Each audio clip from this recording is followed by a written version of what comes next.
Iran और Israel America की लड़ाई तेज है। आज भी दोनों तरफ से हमले हुए हैं। इस बीच कई अहम खबरें आई हैं। आपको दिखाते हैं इस युद्ध की इस वक्त की 10 बड़ी खबरें।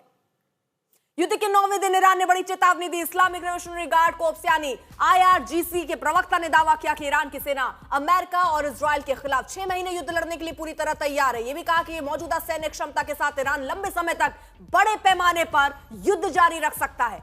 IRGC के मुताबिक अब तक क्षेत्र में अमेरिका और इजराइल से जुड़े 100 से ज्यादा ठिकानों को निशाना बनाया जा चुका है। मध्य पूर्व में बढ़ते तनाव के बीच इस बयान ने पूरे इलाके में युद्ध बढ़ने की आशंका को और तेज कर दिया है।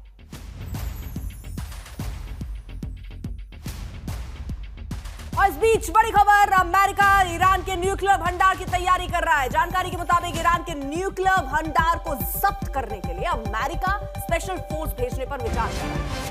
व्हाइट हाउस ने दावा किया है कि ईरान के पास करीब 10,000 किलोग्राम संवर्धित यूरेनियम है। वहीं इस बीच आपको यह भी बताएं कि 6 महीने तक युद्ध लड़ने की तैयारी ईरान कर रहा है और ईरान देखिए इन चीजों के लिए तैयार भी है। लेकिन क्या अमेरिका तैयार है? अमेरिका के साथ साथ बाकी देशों में जो असर पड़ेगा उसके आधार पर आप समझिए, क्या सब तैयार है? क्या हर कोई ये चाह रहा है कि ये युद्ध खिंचे? क्योंकि 10 से 15 दिन अगर ये युद्ध और खिंचता है तो आर्थिक मंदी के दौर पर बहुत सारे देश पहुंच जाएंगे और ऐसे में युद्ध कैसे समाप्त हो या बातचीत का दौर शुरू हो, यह हर कोई का प्रयास होगा। लेकिन ऐसे में अगर यह बयान आता है जहां पर ट्रंप ये कहते हैं कि देखिए 4 हफ्ते हमने सोचकर हमारा लक्ष्य ये था, लेकिन ईरान ये कह रहा है कि हम 6 महीने के लिए तैयार हैं। अशरफ हमारे साथ, हमारे सहयोगी इस वक्त जुड़ चुके हैं। अशरफ, ईरान ने अपने इरादे दिखा दिए क्योंकि ये पहले से ही स्ट्रैटेजी नजर आ रही थी हमेशा से कि अमेरिका ही चाह रहा है जल्द से जल्द अपने लक्ष्य को पाए, लेकिन लक्ष्य क्लियर भी समझ नहीं आ रहा अमेरिका का है क्या। और अमेरिका के संदर्भ में तो यह हमेशा कहा जाता है कि वो एग्जिट प्लान बिना बनाए युद्ध में कूद जाता है। अब ईरान कह रहा है 6 महीने खींचेंगे,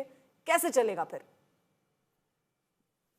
अर्पिता, दरअसल ये युद्ध पिछले 2.5 साल से भी ज्यादा समय से चल रहा है। जब से गाजा में जो हमास है उसने इजराइल पे हमला किया था, तब से ही इजराइल के निशाने पर हमास के साथ साथ ईरान के सभी वो चाहे वो प्रॉक्सीज कहें या फिर ईरान के इंटरेस्ट्स कहें, उन पर वो घात कर रहा था। हर जगह हर मौका जो भी मिलता था ईरान, अमेरिका और इजराइल को।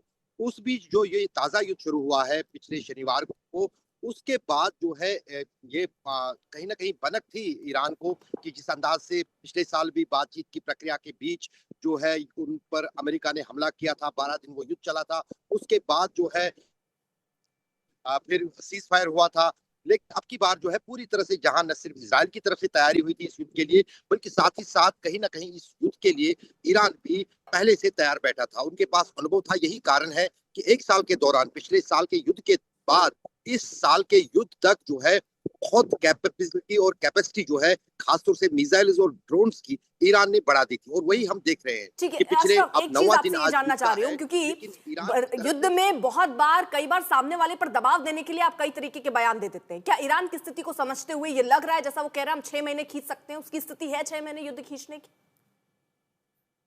बिल्कुल स्थिति भी है। और दूसरी तरफ से दबाव अगर बढ़ेगा तो वो अमेरिका पर पड़ेगा, क्योंकि ये युद्ध अमेरिका ने शुरू किया है। बदकिस्मती की बात यह है, अमेरिका ने दुनिया में पिछले कई दशकों के दौरान जो भी युद्ध शुरू किए हैं उनका अनुभव उनको अंजाम तक पहुंचाने में वो कहीं भी सफल नहीं रहा। चाहे आप वियतनाम की बात कीजिए, आप इराक की बात कीजिए, अफगानिस्तान की बात कीजिए या अब ईरान की। यहाँ पर युद्ध करना आसान होता है, लेकिन इसको खत्म करना बहुत मुश्किल और बहुत चुनौती भरा होता है। और यही दिक्कत तो ये है कि पुराने एक्सपीरियंस से यहाँ पर अमेरिका सीख भी नहीं रहा, क्योंकि हर बार युद्ध करना वाकई बहुत आसान है लेकिन खत्म करना बहुत मुश्किल, और ये शायद अमेरिका समझ ही नहीं पा रहा।